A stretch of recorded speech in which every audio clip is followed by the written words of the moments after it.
Konflik antara Iran dan Israel telah menjadi sorotan dunia sejak meningkatnya ketegangan pada Juni 2025.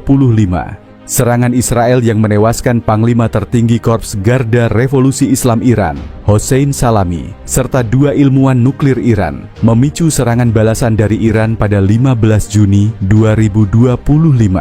Serangan rudal Iran menghancurkan beberapa kota di Israel, menewaskan 6 orang dan melukai puluhan lainnya. Situasi ini meningkatkan risiko ketidakstabilan di Timur Tengah yang dapat berdampak pada keamanan global. Dalam pertemuan bilateral, Presiden Prabowo dan Presiden Putin menegaskan pandangan yang sama mengenai pentingnya penyelesaian damai dalam konflik ini. Prabowo menegaskan bahwa Indonesia sebagai negara yang berkomitmen pada perdamaian dunia sesuai amanat konstitusi, mendukung solusi damai melalui dialog dan negosiasi.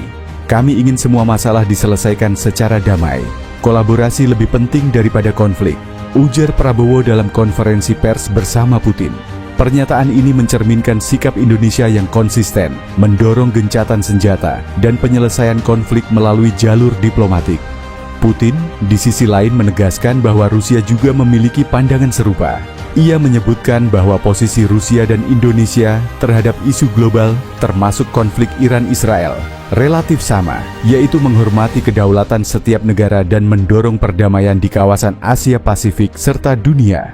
Bersatu padu untuk perkembangan damai di kawasan Asia Pasifik, kami koordinasikan di PBB dan platform lain, kata Putin. Rusia, yang memiliki hubungan diplomatik dengan Iran, juga menyatakan kesiapannya untuk mendukung pengembangan nuklir damai di Iran, sambil mempertimbangkan kekhawatiran keamanan Israel. Hal ini menunjukkan pendekatan Rusia yang berusaha menyeimbangkan kepentingan kedua belah pihak. Prabowo dan Putin sepakat bahwa eskalasi konflik di Timur Tengah tidak hanya mengancam stabilitas regional, tetapi juga dapat mengganggu perekonomian global, termasuk pasokan energi dan perdagangan internasional. Oleh karena itu, kedua pemimpin berkomitmen untuk mendorong langkah-langkah diplomatik, termasuk mendukung peran PBB dan forum internasional lainnya untuk meredakan ketegangan. Indonesia sebagai negara anggota ASEAN juga memiliki peran strategis dalam mempromosikan stabilitas di kawasan Asia Tenggara yang dapat menjadi contoh bagi upaya perdamaian global. Selain membahas isu global, pertemuan antara Prabowo dan Putin juga menghasilkan kesepakatan penting di bidang energi, khususnya pengembangan proyek nuklir damai. Rusia melalui Presiden Putin menyatakan kesiapannya untuk membantu Indonesia mengembangkan teknologi nuklir untuk keperluan sipil seperti energi, kesehatan, dan pertanian. Kami terbuka untuk bekerja sama dengan mitra Indonesia di bidang nuklir. Kami berkeinginan untuk merealisasikan proyek nuklir di bidang damai, termasuk bidang kesehatan, pertanian, dan pelatihan staf, ujar Putin.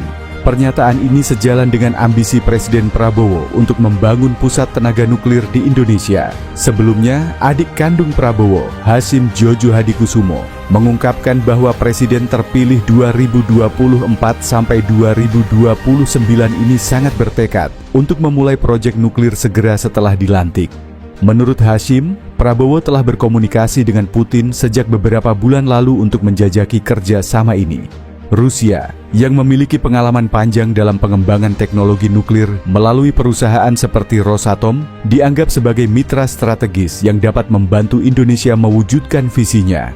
Proyek nuklir damai yang ditawarkan Rusia mencakup pembangunan pembangkit listrik tenaga nuklir, PLTN, dengan reaktor modular yang lebih aman dan efisien dibandingkan reaktor